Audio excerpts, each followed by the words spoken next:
Bonjour et bienvenue dans la météo du Bitcoin, j'espère que ça roule pour vous. Ici Gabriel Alpha Team et aujourd'hui on va parler donc Bitcoin, court terme, moyen terme. Et avant de commencer, j'aimerais vous faire savoir qu'il y a une offre exclusive qui va se terminer demain, c'est pour le Black Friday, l'offre pack Booster vos performances avec un an d'accompagnement Alpha Team, le meilleur accompagnement français où on vous accompagne vraiment et on ne vous bombarde pas de pubs en permanence ou de liens de référal, mais un vrai accompagnement qui se soucie de vous, de vos progrès, et qui vous donne et la connaissance, mais la connaissance ça ne suffit pas, mais aussi le mindset qui vous rend capable d'exécuter, parce que sans la capacité à exécuter vos idées, et ben votre connaissance elle est bonne pour la poubelle. Et si vous voulez réussir votre bull market, je vous invite à regarder en descriptif de la vidéo le lien pour pouvoir profiter du pack Booster vos performances à 70% de réduction. Sur ce, je vous embête pas plus et on va tout de suite sur la météo du Bitcoin. Donc, qu'est-ce qu'on a relativement à vue d'œil comme ça? On a un range, hein, ça paraît très clair, mais c'est pas pour ça que j'ai fait la météo. Donc, le range très clair, c'est ici sur les extrêmes et ici dans la partie basse, et en général le marché il reste dans les ranges. En général le marché reste dans les ranges. Cependant personnellement ce matin très tôt j'ai repris une position spot haussière parce que j'ai eu le signal que j'attendais. Malheureusement il est apparu en haut de range, et qu'est-ce que je fais dans ces cas là? Je suis mon plan, hein. On suit toujours son plan, et en général quand on n'a pas envie de le suivre c'est plutôt bon signe, mais j'ai vraiment pas envie, je suis pas content, j'aurais vraiment préféré que le Bitcoin dip un peu plus et qu'il m'offre la structure que je cherchais pour pouvoir re-rentrer dans cette tendance haussière en termes de structure, plus au sommet plus au creux. D'un point de vue micro ou alors macro, c'est très clair que le Bitcoin est fort. Maintenant, ici, ça chope pas mal. On a eu l'événement CZ, on va en parler. Globalement, la volatilité est particulièrement élevée. Donc, les vendeurs s'étant pointés dans la zone des 38 000, il faut s'attendre à ce qu'ils se repointent encore. Mais vous voyez, ça défend. Il y a eu beaucoup de volatilité émotionnelle. Ça allait vers le bas, ça criait au doom. Ça allait vers le haut, ça criait les 50 000. Personnellement, je n'ai pas pris une décision émotionnelle. J'ai un trading plan bien précis, et c'est un plan ici qui est un plan spot. C'est-à-dire, je veux avoir une portion de mon capital en Bitcoin parce que j'ai vu les conditions, j'ai vu les conditions qui me plaisaient pas, mais qui me forcent à prendre cette position en spot. Et après, on verra comment je fais pour le day trading ou les intra-week pour les trades court terme. Donc, si vous êtes intra-week court terme, il est assez logique de vendre le haut de range. C'est tout à fait respectable. Et si carrément vous êtes bear, vendre le haut de range sur un malentendu, ça peut vous offrir le dip tant attendu, peut-être dans la zone des 34 000. Perso, je considère que ce range va tenir. Peut-être on va pas avoir grand chose ce week-end puisque c'est Thanksgiving et que les Américains sont pas là. Donc on va peut-être avoir un nowhere market, hein, c'est ce que l'avenir nous dira. Donc court terme, ici c'est dans un range. Long terme, ça fait sens de rester acheteur ou de se repositionner acheteur maintenant qu'il y a eu un petit peu de nettoyage. On a eu des dips significatifs, Rune qui a retracé de 20-30%, on a eu du sol aussi qui a pas mal retracé, beaucoup d'altcoins qui ont fait un dip impressionnant, ça a été très rapide. Si vous avez pu l'acheter, tant mieux. Et sinon, à voir. Maintenant, en daily ou en petite unité de temps, ça fait pas trop sens ici de se positionner acheteur. Comme je vous dis, je vous comprends, hein, tout à fait. Si l'idée ne vous sied pas. Cependant, si on regarde un petit peu au niveau weekly, donc là, on passe directement dans une autre configuration avec ici des acheteurs full control avec tous les dips rachetés de la mèche et tout à l'heure quand on était au-dessus de l'open weekly. Donc là on est au niveau de l'open weekly avec de la résistance. Peut-être on va avoir encore un petit peu de volatilité, peut-être on va avoir le dip tant attendu, et de toute façon je sais avec quoi doit avoir l'air le graphique pour que j'invalide mon trade.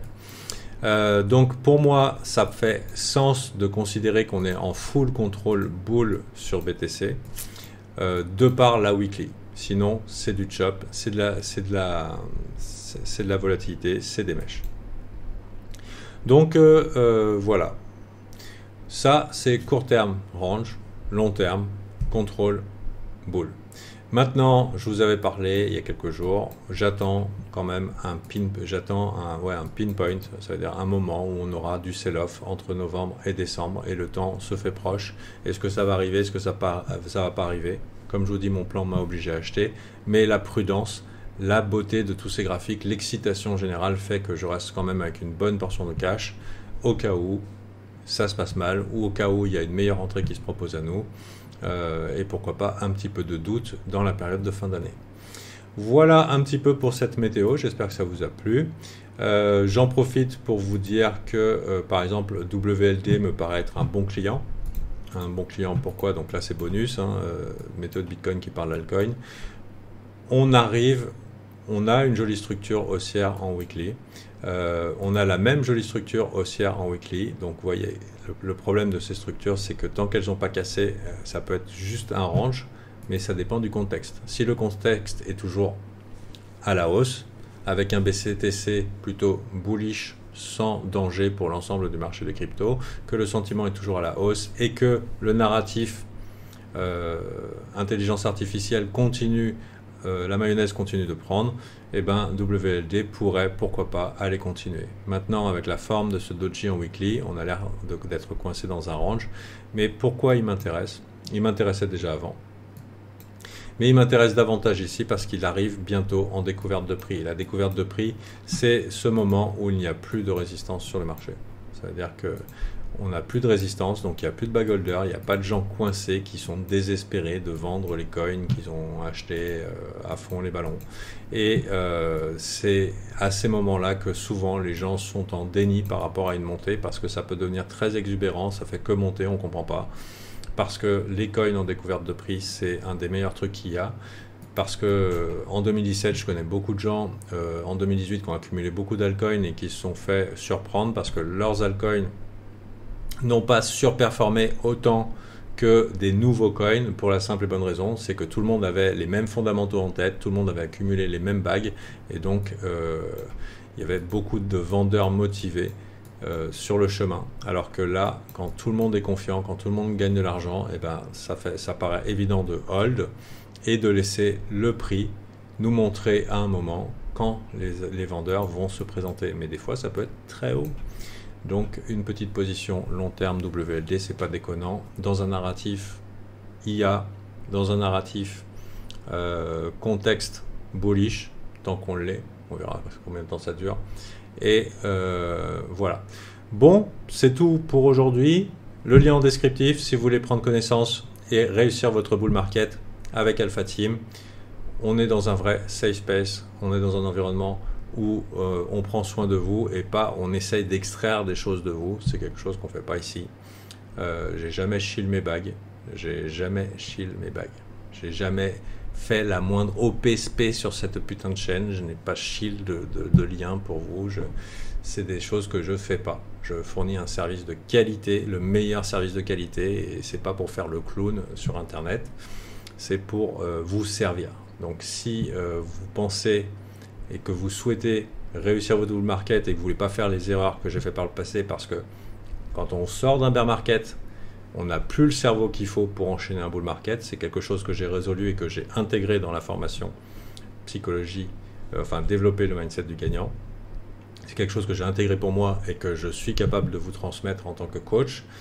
C'est hautement valuable de profiter de ces moins 70% et d'avoir et l'accompagnement technique et l'accompagnement mindset dont vous avez besoin pour pouvoir switcher, éviter les balles. À savoir que, pour la petite information, bon, allez, on fait la liste des super bons calls de Fanta. On fait pas la liste de tous les mauvais, il y en a un paquet. Donc les super bons calls.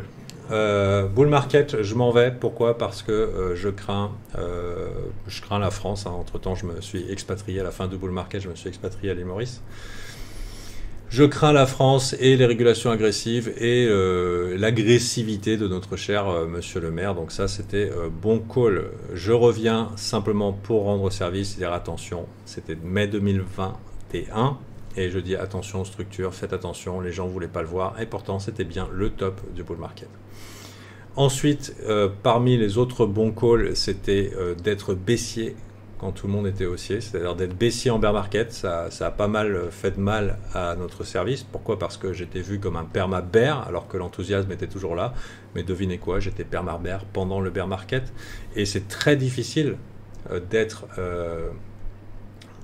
c'est très difficile de sortir de l'éco-bubble. Parce que du coup, je me suis positionné comme traître vis-à-vis de la cause crypto. Parce que je n'embrassais pas le fondamental comme la majorité des gens. Mais j'ai pu conserver les gains. J'ai pu me mettre à l'abri, j'ai pu faire attention, j'ai pu être prudent sur la taille de mes positions. Et c'est une qualité qu'on appelle le contrarianisme et qui permet comme ça d'être capable de sortir de vouloir faire comme tout le monde et qui évite de rendre l'argent quand les conditions shift, tout simplement.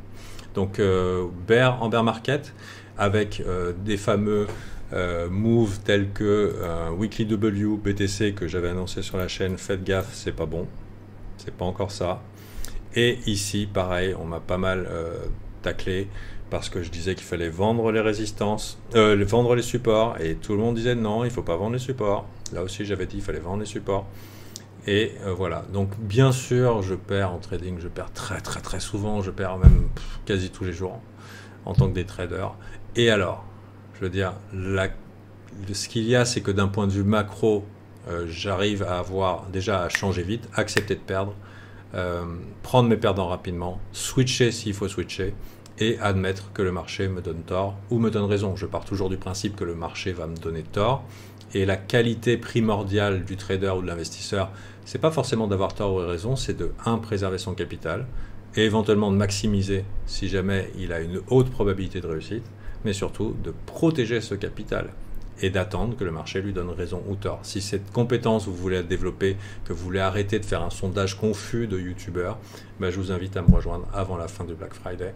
Et sinon, peut-être qu'un jour vous serez tenté de me rejoindre plus tard, mais ça ne sera pas le même prix. Ça ne sera pas le même prix, la qualité du service a évolué. J'ai évolué en tant que trader et en tant que coach. Ça ne pourra pas durer en petit prix. Donc, je vous laisse voir un petit peu si vous avez besoin de cette assistance et pas faire les fifous. Et éventuellement d'avoir des infos fraîches et capables de ne pas répéter ce que un tel a dit, un tel a dit, un tel a dit, parce qu'ils ont tous reçu une publicité par mail, parce qu'il fallait faire la pub pour ce scam coin. Il y a des vidéos qui ont été ensuite supprimées sur les chaînes, ça c'est bien arrivé, il y en a qui ont effacé les traces de leur... Moi, tous mes calls pourris, ils sont sur ma chaîne. Pourquoi? Parce que quand tu sais trade, tu sais qu'avoir raison ne fait pas partie du job. Enfin, je veux dire, c'est pas la nécessité. La nécessité, c'est de gagner plus que ce que tu perds. Ou quand tu perds un peu, et quand tu gagnes beaucoup. Donc, voilà. Il y a plein de choses que j'ai à vous enseigner. Et ça libère. Ça libère. Vous imaginez pas à quel point la vie d'un crypto-trader ou d'un crypto-investisseur, ça peut être lourd si vous n'avez pas le bon mindset, si vous n'avez pas les bonnes attentes, si vous n'avez pas le plan, et encore pire, si vous n'avez pas les couilles. Donc, j'aide à faire pousser les couilles aussi. Voilà, quand il faut. Allez, bonne journée à vous, et peut-être, bienvenue chez Al Fati. Bye.